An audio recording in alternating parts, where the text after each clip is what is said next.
0.01 এই যে net run রেটের হিসেবে ছিটকে গেছে ওয়েস্ট ইন্ডিজ ম্যাচ জেতার পরও, আর ভাগ্যক্রমে বাংলাদেশ এখন বিশ্বকাপের টিকিট নিশ্চিত করেছে। ছোট্ট এই পরিসংখ্যানগুলো নিয়ে যারা কাজ করেন পেছনে, ক্যামেরার পেছনে, মাঠের বাইরে অ্যানালিস্টরা, এবং শুধু তাই নয়, টেইলর যখন ওয়েস্ট ইন্ডিজের হয়ে ছক্কাটা মারলেন, সেই ছক্কাটা না মেরে যদি 4 মারতেন, পরের বলে যদি 6 মারতেন, তাহলে কিন্তু ওয়েস্ট ইন্ডিজ 172 রান করে বিশ্বকাপে চলে যেতে পারত। এই ছোটো ছোটো কাজগুলো বড় ইম্প্যাক্ট ফেলে। সে মাঠের বাইরে অনেক রকম কাজ, পরিসংখ্যান নিয়ে কাজ করে হচ্ছেন আমাদের অ্যানালিস্টরা। সেই অ্যানালিস্টরা বাংলাদেশের ক্রিকেটে কাজ করে যাচ্ছেন। আজকে স্যাটারডে নাইট স্পোর্টসে বাংলাদেশের ক্রিকেটের সংস্কৃতির বদলে এই অ্যানালিস্টরা কীভাবে ভূমিকা রাখছে সেই বিষয়ে আজকে আমি স্যাটারডে নাইট স্পোর্টসে কথা বলবো। আমাদের ট্যাগলাইন ক্রিকেট সংস্কৃতির বদলে অ্যানালিস্ট। আমাদের সঙ্গে আলোচনা করবার জন্য আছেন হাবিবুল বাশার সুমন, সাবেক অধিনায়ক বাংলাদেশ। একই সঙ্গে দর্শক আপনারা অনেকদিন ধরেই জানেন যে তিনি বিসিবিতে কর্মরত আছেন, নির্বাচক ছিলেন, উইমেন উইংয়ে কাজ করেছেন, আজকে যারা বিশ্বকাপ নিশ্চিত করেছে। একই সঙ্গে তিনি এখন গেম ডেভেলপমেন্ট কমিটিতে যেটা আছে সেটা হেড অফ অপারেশনস হিসেবে কাজ করছেন। আমাদের সঙ্গে আছেন হাসান আল বান্না, স্পোর্টস এডুকেশন কোঅর্ডিনেটর। মানে আমি আপনাকে স্বাগত জানাচ্ছি আজকে স্যাটারডে নাইট স্পোর্টসে। এছাড়া SM জুলফিকার আলী, যিনি সরাসরি অ্যানালিস্ট হিসেবে কাজ করছেন, আমরা জানি এবারে সুপার লিগে, ঢাকা প্রিমিয়ার লিগে কাজ করছেন। দর্শক, এই বিষয়গুলো নিয়ে আলোচনা করব। তার আগে আজকে অনুষ্ঠানটা শুরু করতে চাই একজনের একটা উক্তি দিয়ে। আমি যদি ভুল না করে থাকি, আমি বাশার ভাইকে প্রশ্নটা করবো উক্তিটার পর। নাজমুল হোসেন শান্ত আজকে, কালকে আমরা জানি সিরিজ শুরু হচ্ছে জিম্বাবুয়ের বিপক্ষে, তিনি প্রি ম্যাচ কনফারেন্সে একটা কথা বলেছেন। শান্ত বলছেন, আমি বিশ্বাস করি যেহেতু আমাদের গত 20-22 বছরে টেস্ট ক্রিকেটে একই রকম ছিল, খুব বেশি উন্নতি হয়নি, তাই এই জায়গাটাতে নিশ্চয়ই আমাদের কিছু পরিবর্তনের দরকার আছে। এই পরিবর্তনটার কাজ করার চিন্তা করছি। আমি আশা করব যে এই পরিবর্তন আমাদের টেস্ট ক্রিকেটে কাজে লাগবে। বাশার ভাই, ঠিক 22-25 2 যুগ পর এরকম কথা, মানে আমাদের ক্রিকেটটা এখানেই আছে, পরিবর্তন দরকার, আপনার কি মনে হয়? আমার মনে হয় শান্ত যেটা বোঝাতে চেয়েছে যে এই এত বছর পরও আমরা এখনও টেস্ট ক্রিকেটে কনসিস্টেন্ট হতে পারিনি। পরিবর্তন যে হয়নি আমি সেটা বলবো না। আই থিঙ্ক পরিবর্তন হয়েছে। আমরা স্পিন নির্ভর দল ছিলাম জেতার জন্য, এখন কিন্তু সেখান থেকে বের হয়ে এসেছি। আমরা কিন্তু এখন আমাদের পেস বোলিং ইউনিটটা বেশ ভালো।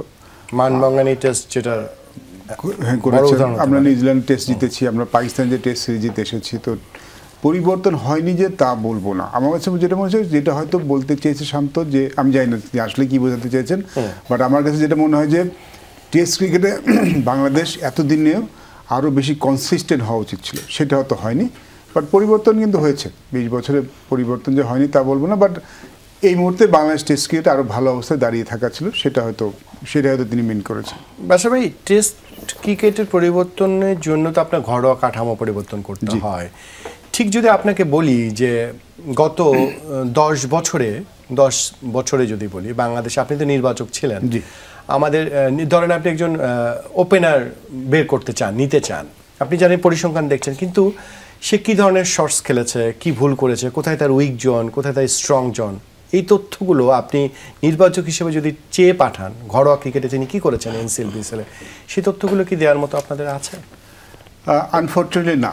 আমরা আজকে যেটা নিয়ে আমরা টপিক্সটা উইচ ইজ ভেরি ইম্পর্টেন্ট, আমরা মোস্টলি যখন আমরা যে কোথায় পাই আমরা অ্যানালিস্টদের, ন্যাশনাল টিমে সবসময় পাই ভালো অ্যানালিস্ট, এবং যারা ন্যাশনাল টিম বেস ডাটা আমাদের দিয়ে থাকেন, আমাদের সময় পেয়েছি, পরবর্তীতে সবসময় কেউ না কেউ কাজ করেছে, এখনও কাজ করে যাচ্ছেন।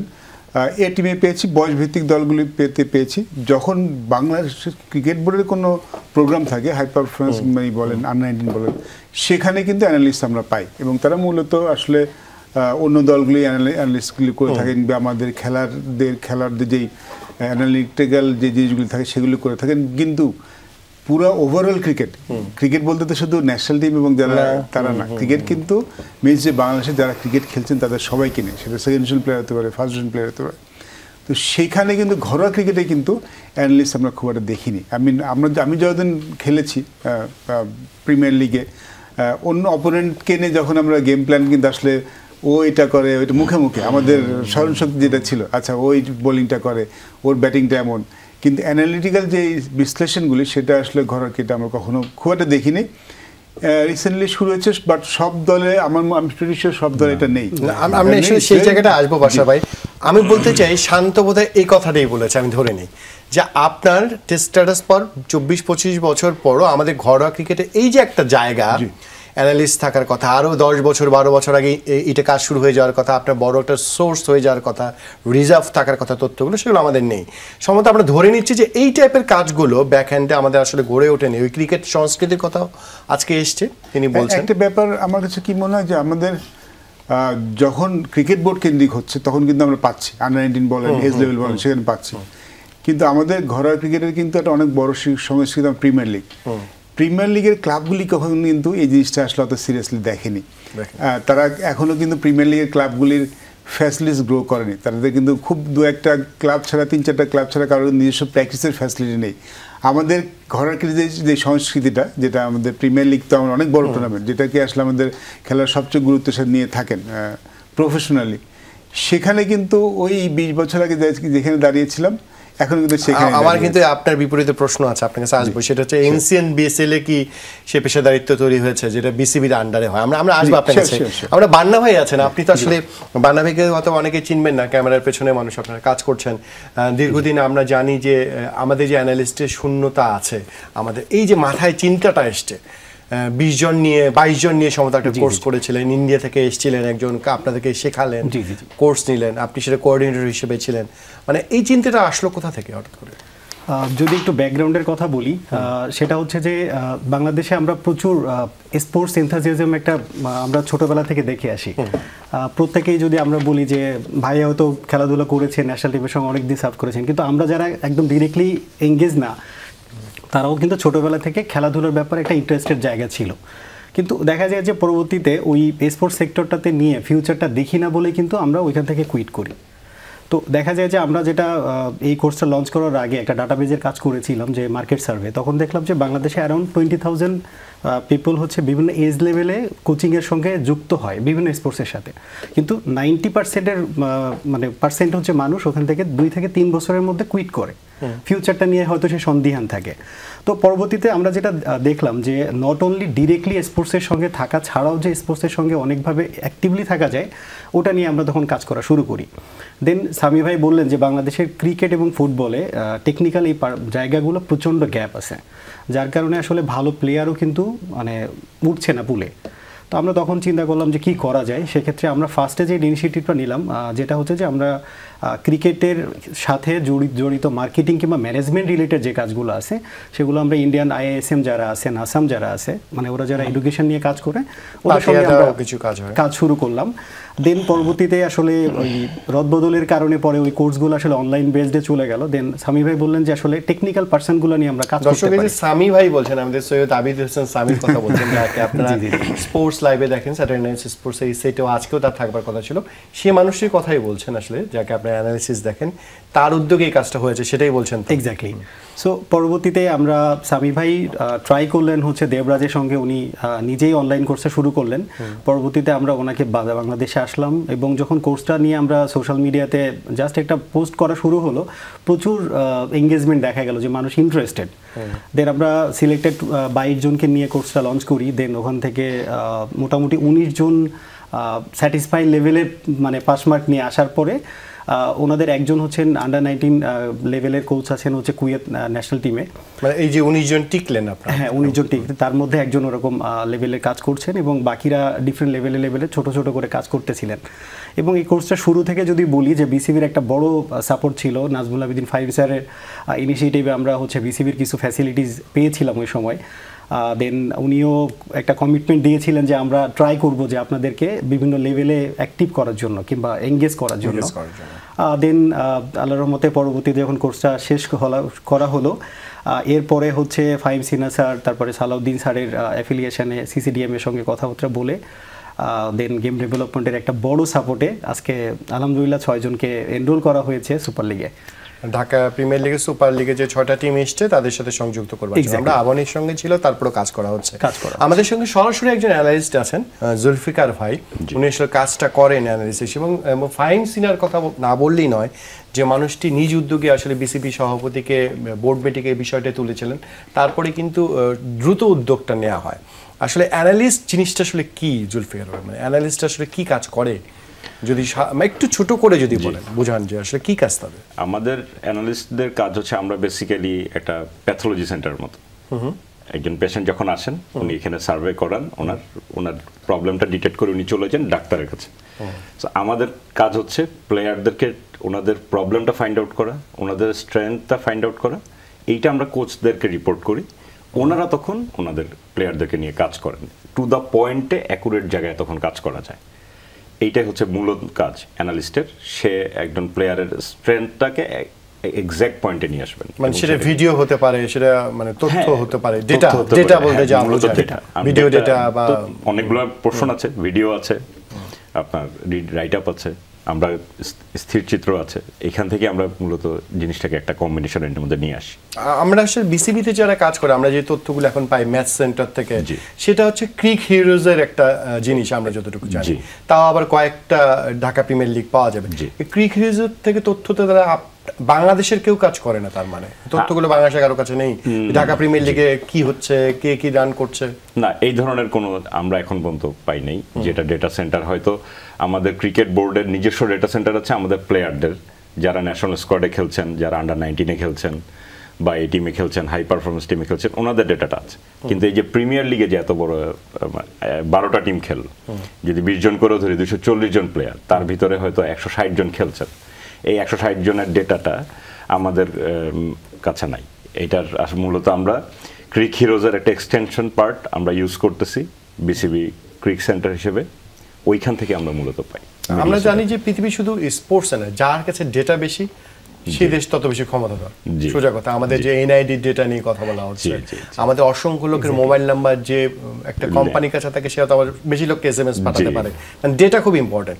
আপনি বলছেন সেই ডেটাটা বাংলাদেশের বিসিবির কাছে নেই, এটা একটা ক্রিক হিরোজের কাছে আছে, তাও আবার খুব অল্প সময়ের জন্য, মানে অল্প কয়েকটা যারা কভার করেছে। যদি বলি, যেহেতু আমি এই ক্যারিয়ারে আসার আগে আমি ই কমার্স ইন্ডাস্ট্রিতে ছিলাম, সো সেইখানে আমি ডেটা ম্যানিপুলেশনের ব্যাপারটা জানি, এবং ওইখান থেকে আমার ইন্টারেস্ট আসছে এই কোর্সের ব্যাপারে। প্লাস আমি ক্রিকেট খেলতাম। তো আমরা যে এই প্ল্যাটফর্মটা ইউজ করতেছি, এটা তো এক্সটেনশন পার্ট, এটা সার্ভার তো ওদের কাছে, যতটুকু আমরা ইন্ডিয়ার কাছে, মানে বাইরে আমার দেশে নেই, তাহলে ডেটাটা ওদের কাছে। এখন যদি ওরা কখনো ওদের সাথে আমার এগ্রিমেন্ট ক্লোজ হয়ে যায়, তখন সেটা ক্রিকেট বোর্ড জানেন যে সেটা আমরা কিভাবে পাবো বা ইন্টারনাল এগ্রিমেন্টটা কি। বাট মোরলেস এটা কিন্তু ওপেন হয়ে গেল। আমার দেশের সবচেয়ে বড় অস্ত্র, আমার আপকামিং জেনারেশন যারা খেলবেন বাংলাদেশ টিমে আজকে থেকে 5 বছর পরে, সে ছেলেটাই কিন্তু প্রিমিয়ার লিগে খেলছে, তার স্ট্যান্ড অ্যান্ড উইক পয়েন্ট আগামী 5 বছর ধরে এদের কাছেই থাকবে।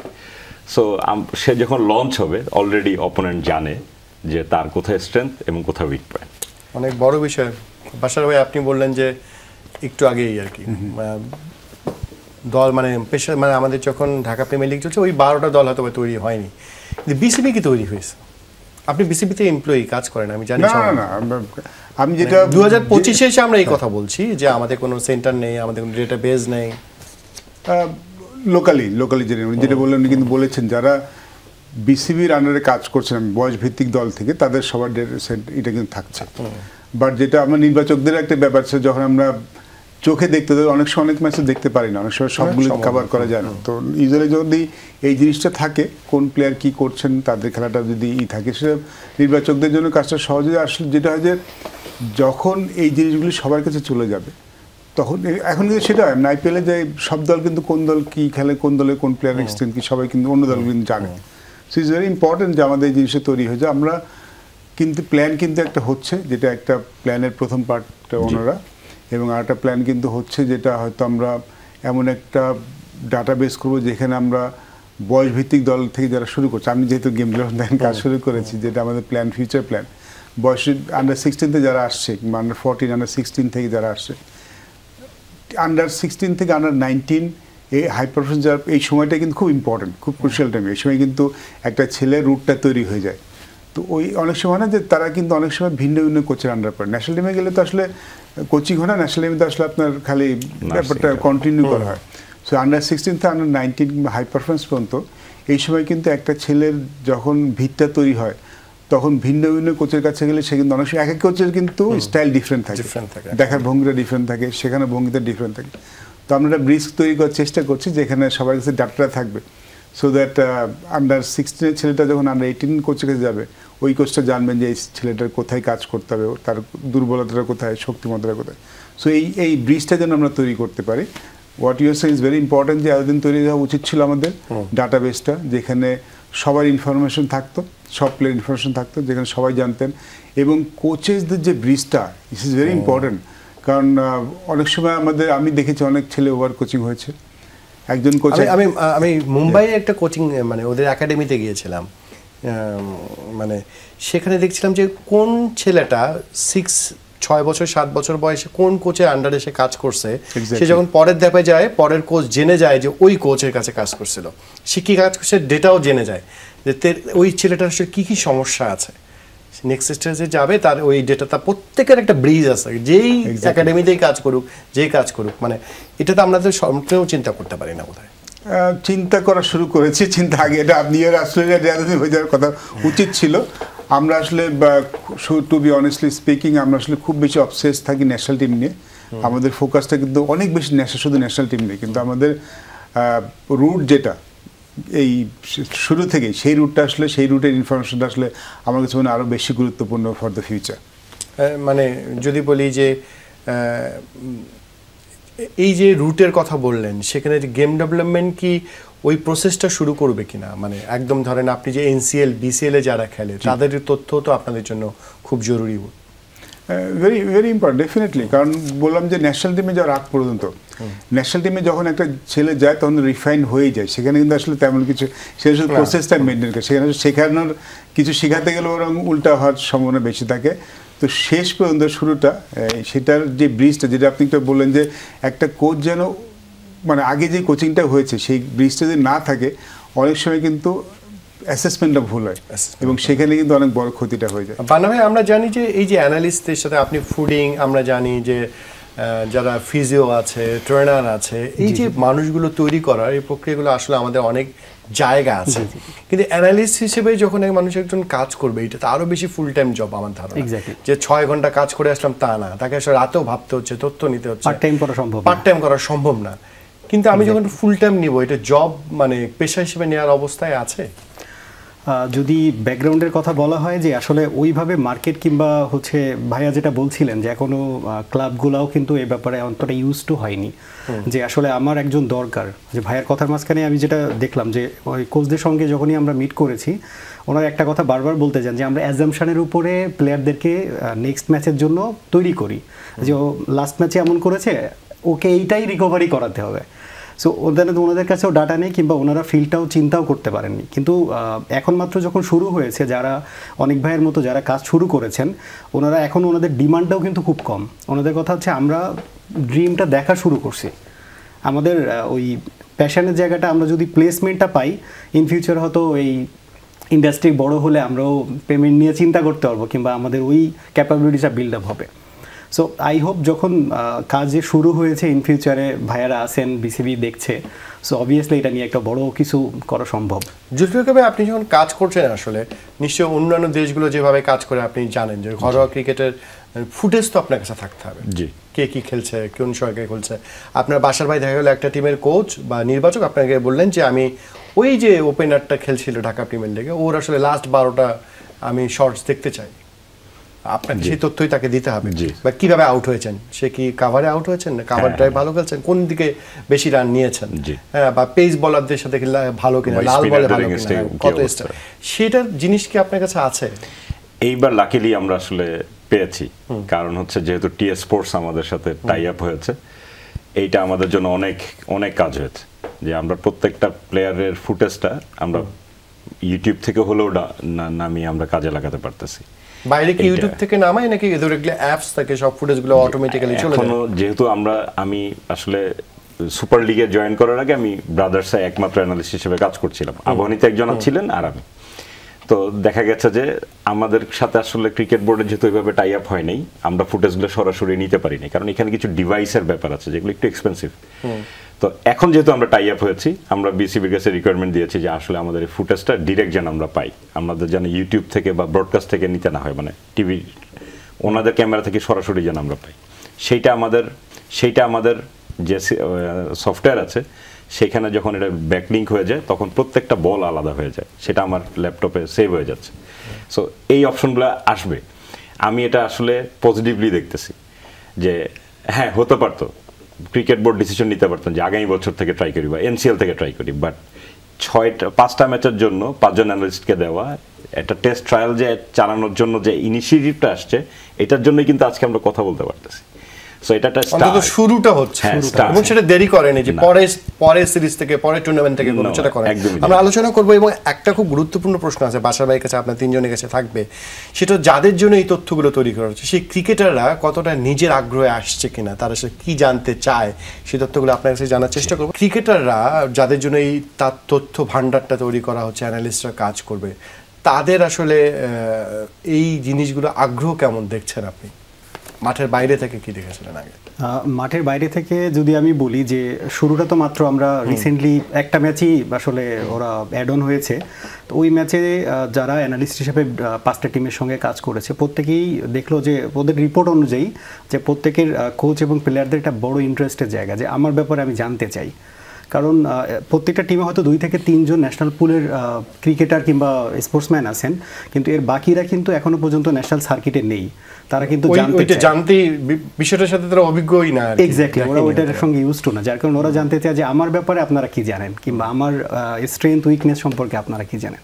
অনেক কোচ আবার তার কি প্লেয়ারদের জন্য অলরেডি অ্যাসাইনমেন্ট করে দিয়েছে অ্যানালিস্টদেরকে যে আমার এই প্লেয়ারের উইক জোন স্ট্রেংথের জায়গাটা আপনারা জানান।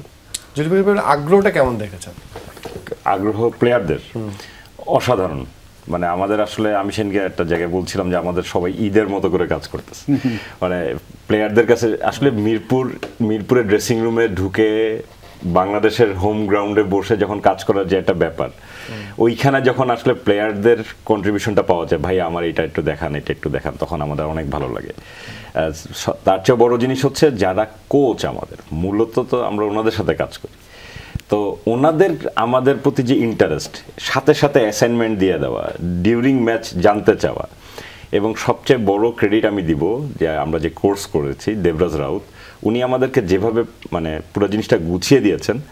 আমরা যখন এখানে ম্যাসিভ লেভেলে ঢুকলাম, আমাদের কোচরা কিন্তু ইন্টারন্যাশনাল অ্যানালিস্টদের সাথে কাজ করে অভ্যস্ত, এবং ওনারা এটা সিমিলারিটিস পাচ্ছেন, ব্যাপারটা মানে ফ্রেন্ডলি হচ্ছে ওনাদের জন্য, এবং তখন হচ্ছে প্লেয়ারদের জন্য আরও বেশি সুবিধাটা আসতেছে, এবং এইখানে ইন্টারেস্টটা আরও বেশি গ্রো করতেছে, যে তারা বুঝতে পারতেছে যে এইটাই একটা পয়েন্ট যেখানে আসলে আমি আমার নিশটা খুঁজে পাবো, আমার অ্যাকচুয়াল উইক পয়েন্টটা আমি খুঁজে পাবো, যেটা নিয়ে আমার কাজ করা উচিত। পাশাপাশি অপোনেন্টের একটা ব্যাপার তো আছেই, সেটা ভাইয়ারা খেলছেন, ওনারাও ওই সময় অপোনেন্টের উইক পয়েন্ট নিয়ে কাজ করছেন, সো ওইটা আছে, কিন্তু তার সাথে সাথে আমারও নিশটা আমি খুঁজে পাচ্ছি। বাসার ভাই তো নির্বাচকও ছিলেন, আসলে একে যদি বলি যে প্রতিপক্ষ নিয়ে চুলচেরা বিশ্লেষণ, আমরা মুস্তাফিজ তো বড় উদাহরণ হতে পারে, শুরুর দিকে যতটা কার্যকর ছিল, ওর যে অকার্যকর হয়েছে তা না, ও দেখা গেল ওই আগের স্ট্রেংথই আছে, কিন্তু প্রতিপক্ষ জেনে গেছে কোন জায়গায় বল ফেলছে, কখন বলে গ্রিপটা পড়লে কোথায় যাবে, পুরোটা সে তার ব্যাটারকে বলে দিচ্ছে, মানে একদম ব্যাপারটা তো তাই বাসার ভাই নাকি? হ্যাঁ, এক্স্যাক্টলি। আই মিন এখন এই জন্য কিন্তু সবাই বলে যে নতুন কিছু অ্যাড করতে, স্পিনার কিন্তু সবসময় চাই যে তার আর একটা নতুন কিছু ডেলিভারি আবিষ্কার করতে, টিকে থাকতে হলে কিন্তু এখন এটা করতে হবে, বিকজ এই অ্যানালিটিক্সগুলি এত নিখুঁত হয়ে গেছে এখন, সবাই সময়ের দুর্বলতাটা জানে, সবাই সবার শক্তিমতো জায়গাটা জানে, এবং বল ডেলিভারিটা কোনটা করলে কী ধরনের করে, শুরুটা স্টার্ট করতে সবাই কিন্তু যখন চেঞ্জ করে কিছু একটা চেঞ্জ হয়, সেটা আগেতে আসলে ইনফরমেশন পেয়ে যায়, খুব ইম্পর্টেন্ট সেটা। এবং ব্যাটসম্যানদের ক্ষেত্রেও আসলে খুব ইম্পর্টেন্ট যে জানা যে আমি এখানে কোন শটটা যখন খেলছি, আমি চেঞ্জ তো খুব বেশি না, চেঞ্জ ছোট্ট ছোটো চেঞ্জ হয়, যে ব্যাটটা হয়তো একটু ফার্স্ট স্লিপের জায়গায় সেকেন্ড স্লিপতে আসলো, অথবা যে কিপার সোজা আসতো সেটা আমার ফার্স্ট স্লিপে চলে যাচ্ছে, এই অথবা আমার গ্রিপটা একটু চেঞ্জ হয়ে গেছে। তো ছোটো ছোটো চেঞ্জে কিন্তু ব্যাটসম্যানদের অনেক বড় সমস্যা তৈরি করে ফেলে, কিংবা ফুট মুভমেন্টটা, সেগুলো অ্যানালিস্টদের মাধ্যমে খুব সহজে বুঝতে পারে। বাট যেটা বললেন যে হ্যাঁ, আমি আই নিড টু নো যে অপোনেন্টের কোথায় আমি বল করবো, কোথায় করবো। বিরাট কোহলি অফ স্ট্যাম্পের কাভার ড্রাইভে তার উইকনেস আছে, তো ওইখানে 4 নম্বর ফোর্থ স্ট্যাম্পটা, এইগুলো খুব ইম্পর্টেন্ট। এবং যখন এই জিনিসগুলি হবে তখন ক্রিকেটটা কিন্তু আরও ডিফিকাল্ট হবে, প্রাণ করতে হলে কিন্তু আপনার টেকনিকটা আরও নিখুঁত হতে হবে, কিংবা আপনার বোলিংয়ে সবসময় নতুন কিছু আবিষ্কার করতে হবে। So this is good for cricket. এই জিনিসগুলি যত বেশি ক্রিকেটে তো চলে আসছে, বাট আমাদের ঘরের ক্রিকেট যদি আমরা আরো বেশি অ্যাপ্লাই করতে পারি, সব যদি অ্যাপ্লাই করতে পারি, আমাদের ক্রিকেটটা তখন আরো। আমরা যে ডেটার কথা বাসাবে অনেকেই কমপ্লেনটা করেন, আমাদের তো নো ডাউট আপনি স্বীকার করছেন যে আমাদের ঢাকা প্রিমিয়ার লিগটা কি পরিমাণ গুরুত্বপূর্ণ, যে যতই সমালোচনা করুক না কেন। প্রায় অনেক cricket academy, first division, second division, third division, Dhaka premier league প্রায় 1600-1700 ক্রিকেট খেলে, মানে এটা জোক না। সেখানে ধরেন কোন ছেলেটা ফার্স্ট ডিভিশনে ভালো খেলেছে আপনাদের পক্ষে জানা সম্ভব নয়। দেখা গেল অনেক লবিং কাজ করে সে আসলে বা প্রিমিয়ার লিগে ওঠার কথা ছিল, সে ফার্স্ট ডিভিশন ভালো করে উঠতে পারেনি, তার চেনা জানা ছিল না।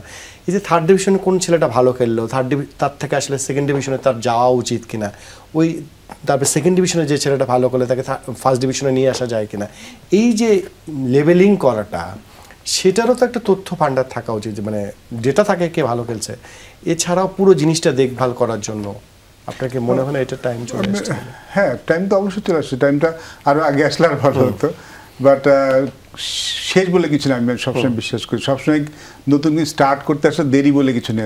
আজকে যদি একটা নতুন জিনিস শুরু করতে পারি, শুরু তো হয়ে গেল, এটা হলে সবার জন্য ভালো। বিকজ যেটা বললাম যে ক্রিকেটের জন্য বললাম, দিন শেষে এটা পুরো বাংলাদেশ ক্রিকেটের জন্য ভালো। বাংলাদেশ ক্রিকেট যদি ন্যাশনাল টিম কখন ভালো করে, যখন ঘরের ক্রিকেটটা ভালো হয়। যে দেশের ঘরের ক্রিকেটটা ভালো, সেই দেশের ক্রিকেটটা ভালো। ওপেনিং এ খুঁজতে যে 10 জন মাথা কাকে নেব কাকে রাখবো, মানে এর থেকে আনন্দের তো কিছু নেই, আনন্দের কিছু নেই, এবং সেটাই কিন্তু হওয়া উচিত। এবং সবাই তো ন্যাশনাল টিমের কথা বলি, বাট একটা দেশের ঘরোয়া ক্রিকেটে কিন্তু ন্যাশনাল টিমের মানদণ্ডটা সেট করে দেয়। আপনি যখন কম্পিটিটিভ ক্রিকেট খেলে ন্যাশনাল টিমে আসবেন, তখন আমার খেলাটা ভালো হবে। এবং শুধু আমাদের তো থার্ড ডিভিশন কোয়ালিফাইং রাউন্ড শুরু হয়েছে, ফারুক আহমেদের বোর্ড চালু করেছে, এটা সাধুবাদ দিতেই হয়। কিন্তু ধরেন কোয়ালিফাইং রাউন্ডে 7টা দল খেলছে, এখানেও আসলে সম্ভব না দেখা। কিন্তু কেউ যদি কোনো একটা যারা পর্যবেক্ষণও থাকতো যে 7টা ক্লাব থেকে কে চ্যাম্পিয়ন হয়েছে, কে রানার্স হবে, এটা তো একটা পরিসংখ্যান, একটা রেজাল্ট। সেটা হয়তো 10টা ছেলেকেও যদি বের করতো, র ট্যালেন্ট, যে হতে পারে এমন না যে তাদেরটাই সত্য হবে, কিন্তু 10টা ছেলেকে ডেকে আপনাদেরকে বললো যে আমাদের মনে হয়েছে এই 5টা পেসার, এই 5টা ওপেনার বা এই 5 জন স্পিনার অনেক ভালো বল করেছে, সে অথবা চ্যাম্পিয়ন রানার্স আপ হতে পারেনি।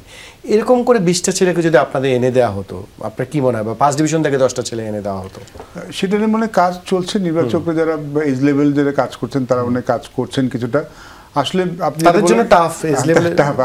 আপনি যেটা বললেন ইউ আর অ্যাবসলিউটলি রাইট, যে এই আমি একটা টিমের সাথে কথা হচ্ছিল আজকে, টিমের ওনারের সাথে, যারা থার্ড ডিভিশন কোয়ালিফাইং টিমের ওনার, তো উনি টিমটা করেছেন, অনেক প্লেয়ার নিয়ে ভালো করতে পারেন। তো আমি বললাম যে আপনি টিমটা কিন্তু, এটা কিন্তু চ্যাম্পিয়ন রানার্স আপ হওয়ার জায়গা না, এখানে কিন্তু প্লেয়ারদের একটা সুযোগ করে দেয়, যেখানে নতুন প্লেয়ার আমাদের ভবিষ্যতে চলে আসবে।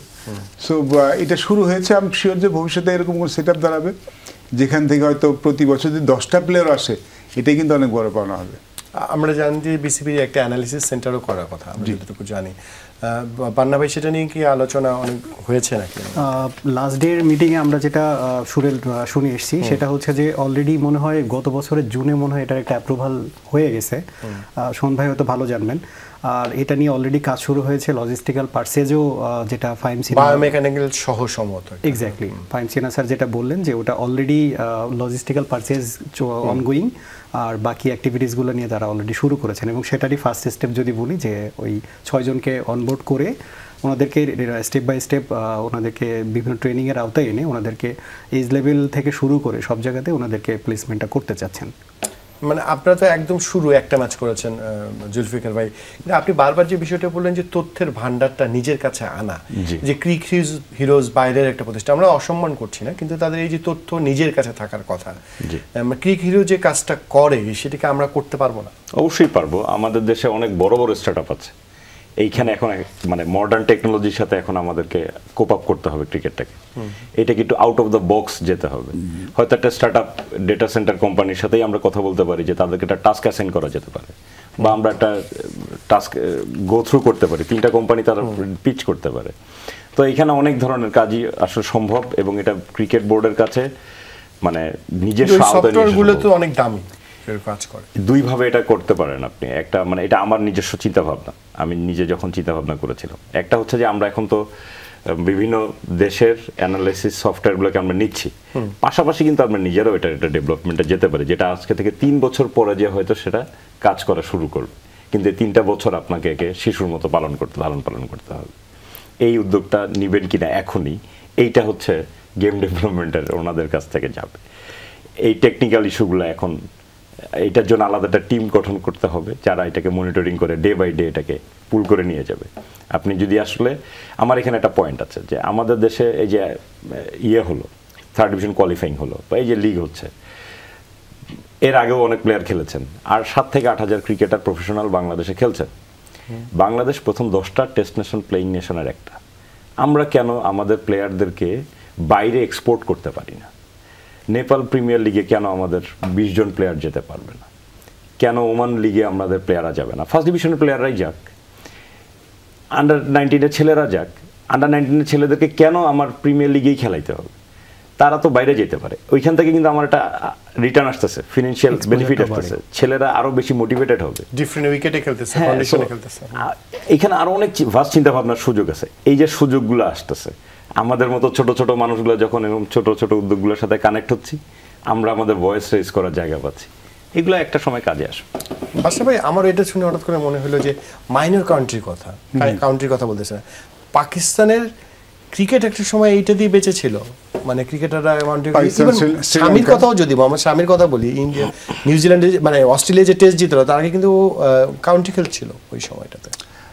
কাউন্টি তো একদম টপ লেভেলের প্লেয়ার, যেহেতু একজন মাত্র খেলা অ্যালাউড, বাট মাইনর কাউন্টিতে খেলার সুযোগ থাকে। আমাদের অনেকেই খেলে, বাট ঠিক মাইনর কাউন্টিজ না, সম্ভবত ক্লাব লেভেল খেলে, যেটা আসলে স্ট্যান্ডার্ডটা অতটা ভালো নয়। আমার মনে হয় যে একটা ওদের যে জিনিসটা খুব স্ট্রং, শ্রীলঙ্কার এবং পাকিস্তান দেখেছি অনেক অনেক প্লেয়ার খেলে, ওদের এজেন্সিটা খুব স্ট্রং। আমার মনে হয় এটা এজেন্টদের মাধ্যমে আসলে ওরা প্লেয়ার নিয়ে থাকে। এজেন্টরা আমাদের ওই ইন্ডাস্ট্রিটা আমাদের খুব একটা গড়ে ওঠেনি, স্ট্রং এজেন্ট যারা আসলে নিজের প্লেয়ারকে ওই কাউন্টিতে দিতে পারবেন। পাকিস্তানিটা কিন্তু এভাবে কিন্তু কাজ হয়। এটা তো আসলে পিসিবি পাঠানো কিংবা শ্রীলঙ্কান বোর্ডে পাঠানো, এটা প্রাইভেটলি মানে প্রাইভেট এজেন্টগুলি নেয়। এই এজেন্সিটা আসলে আমাদের দেশে খুব একটা গড়ে ওঠেনি, বিকজ কাউন্টি যেটা জায়গা যেখানে আসলে ক্রিকেট খেলে অনেক ইমপ্রুভ করা যায়, ডিফারেন্ট উইকেট, ডিফারেন্ট কন্ডিশন, প্রচুর খেলা। এখানে খেলা একটা ইয়াং ছেলের জন্য খুব আইডিয়াল প্লেস, মাইনর কাউন্টি যদি খেলার সুযোগটা পায়। আমার মনে হয় যে আমাদের যদি ওই ইন্ডাস্ট্রি কিন্তু এখনও তৈরি হয়নি। আমি জানি এখনও দু একটা এজেন্ট কাজ করে প্লেয়ারদের, বাট ওরকম স্ট্রং এজেন্সি বাট এজেন্ট বাংলাদেশের সাথে তৈরি হয়নি যারা প্লেয়ারদেরকে পাঠাতে পারবে, মাইনর কাউন্টির সাথে একটা ভালো রিলেশন থাকবে, যে যাদের মাধ্যমে আমাদের প্লেয়াররা যেতে পারবে। অবশ্যই আমরা তার মানে বুঝতে পেলাম যে আসলে ক্রিকেটে শুধু মাঠে ক্রিকেট খেলে তাদের যে সুযোগ সুবিধা মানে অপরচুনিটি আছে কাজ করা, তা না, মাঠের বাইরে আপনারা যেমন অ্যানালিস্টরা কাজ করছেন, তারপরে এরকম এজেন্সি কাজ করতে পারে, ট্রেনার, ফিজিও, অনেক রকম কাজ। তরুণরা যারা অনুষ্ঠানটা দেখছে তাদেরও নিশ্চয়ই শেখার জায়গা থাকবে তাদেরকে ক্যারিয়ার তৈরি করার জন্য। বান্না ভাই, যেটা বলবো যে এই যে শুরুটা হলো, অন্তত সেই শুরুর জায়গা থেকে আপনারা আসলে বাকি যে সেক্টরগুলোতে আমি বললাম যে একজন ট্রেনার, ফিজিও, ফুডিং, সবকিছু ওই জায়গাগুলো নিশ্চয়ই ভবিষ্যতে কাজ করতে চাইবেন, এরকম এখন মনে করেন কিনা এরকম কর্মশালা আয়োজন করা যায় আমি যদি চেষ্টা করি?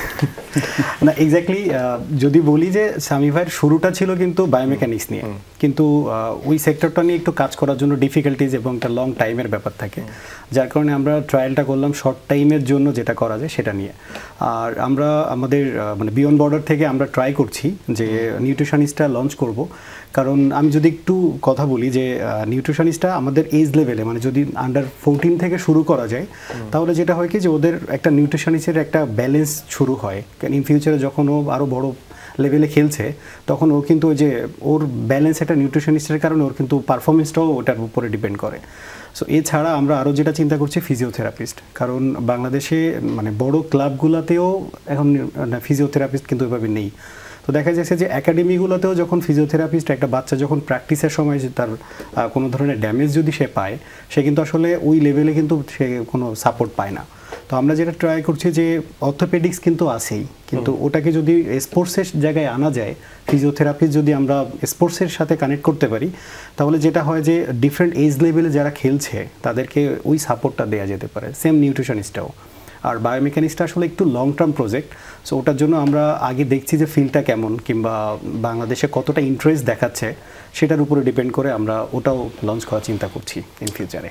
হ্যাঁ, সেটা অবশ্যই। জুলফিকার ভাই, মানে আপনি তো প্রথম ম্যাচ করলেন আপনারা, মানে ইনফ্যাক্ট ম্যাচে কালকে সেকেন্ড ম্যাচ আপনাদের কাজ করবে।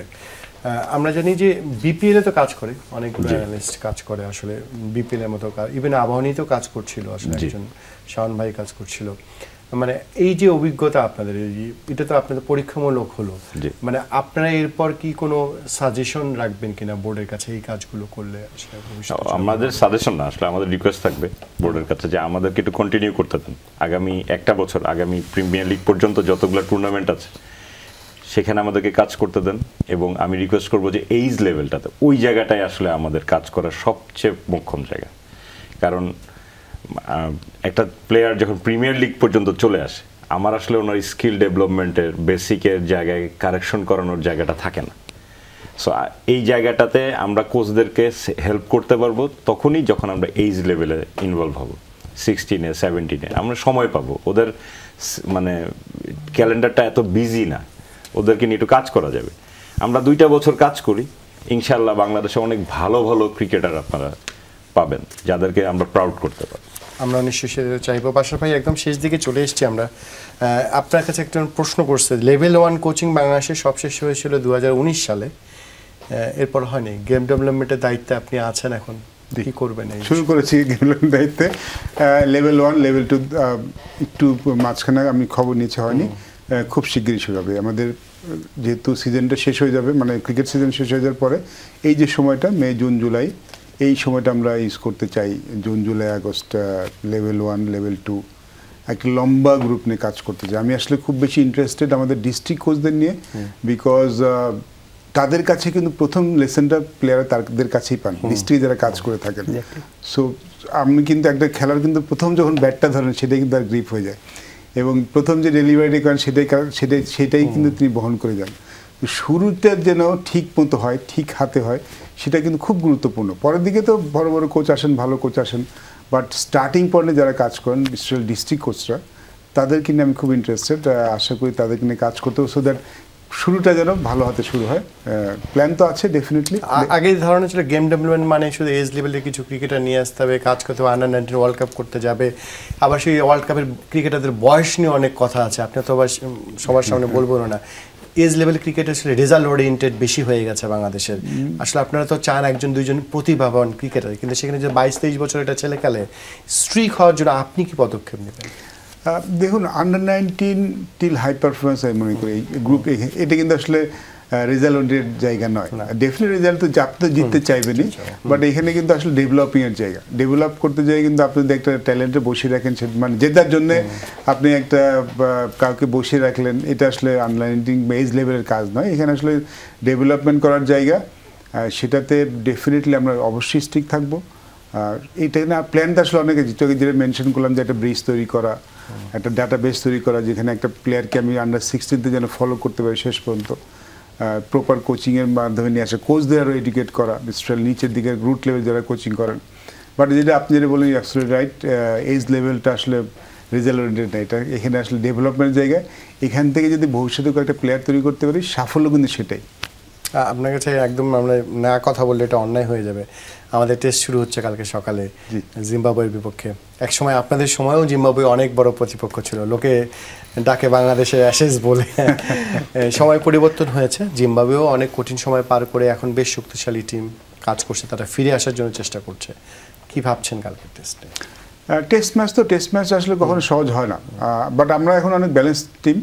আমাদের বোলিংটা বেশ স্ট্রং, ব্যাটসম্যানরা যদি ভালো করে আমাদের ভালো না করার কোনো কারণ নেই।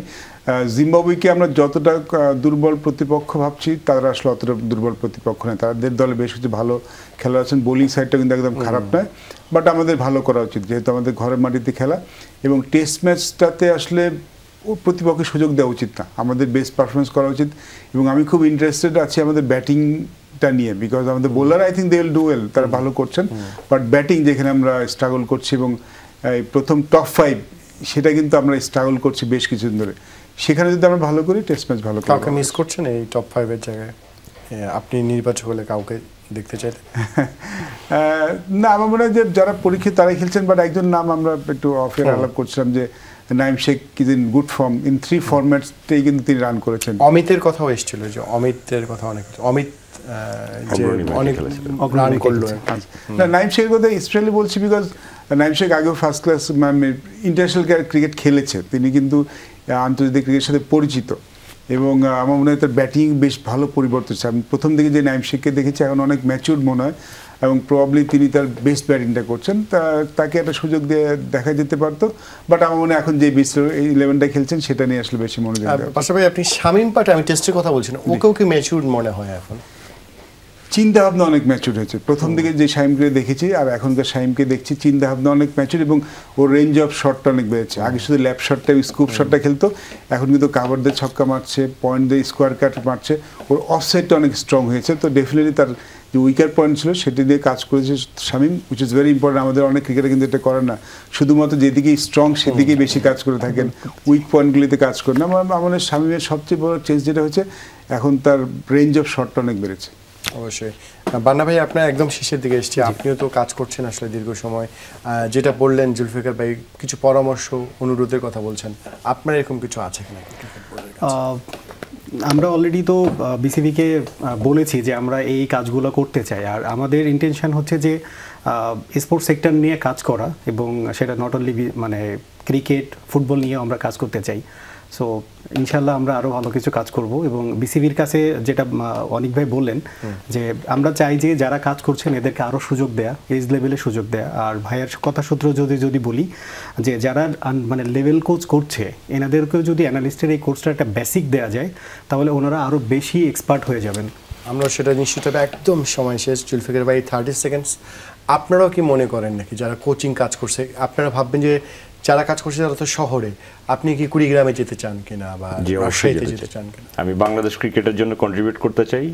টেকনাফ থেকে তেতুলিয়া যেখানে ক্রিকেট বোর্ড আমাকে অ্যাসাইন করবে আমি চলে যেতে চাই। মানে যখন ক্রিকেট বোর্ডের বিভিন্ন রকম প্রোগ্রাম থাকে বিভিন্ন ডিস্ট্রিক্টে, রংপুর, কুড়িগ্রাম, ঠাকুরগাঁ, সেখানেও যেন অ্যানালিস্ট থাকে, তথ্যগুলো যেন অন্তত নিয়ে আসতে পারে, কোন ক্রিকেটার কীরকম ফুটেজটা নিয়ে আসতে পারে। অবশ্যই অবশ্যই, সেটা নিশ্চয়ই আমরা নিশ্চয়ই চাইবো। আপনার তিনজনকে অসংখ্য ধন্যবাদ। কথা হচ্ছিল একদম নতুন একটা বিষয় নিয়ে, যদিও টেস্ট স্ট্যাটাস প্রাপ্তির 25 বছর পর হয়তো আমরা একটা সাবজেক্ট নিয়ে এসেছি অ্যানালিস্ট, ঠিক সিলেট টেস্টের আগে, সেটা যেন না হয়, শুরুটা অন্তত হলো, ভবিষ্যতে যেন আরও বেশি সমৃদ্ধের কথা আমরা বলতে পারি, সেটা নিশ্চয়ই আপনাদের অসংখ্য ধন্যবাদ।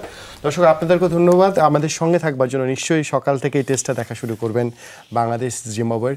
সেখানে বাংলাদেশ ভালো খেলুক না শুধু, একই সঙ্গে এগিয়েছে ক্রিকেট, বাংলাদেশের সংস্কৃতি, সেটাও প্রমাণ হোক। ভালো থাকবেন, দেখা হবে আবারও শনিবার।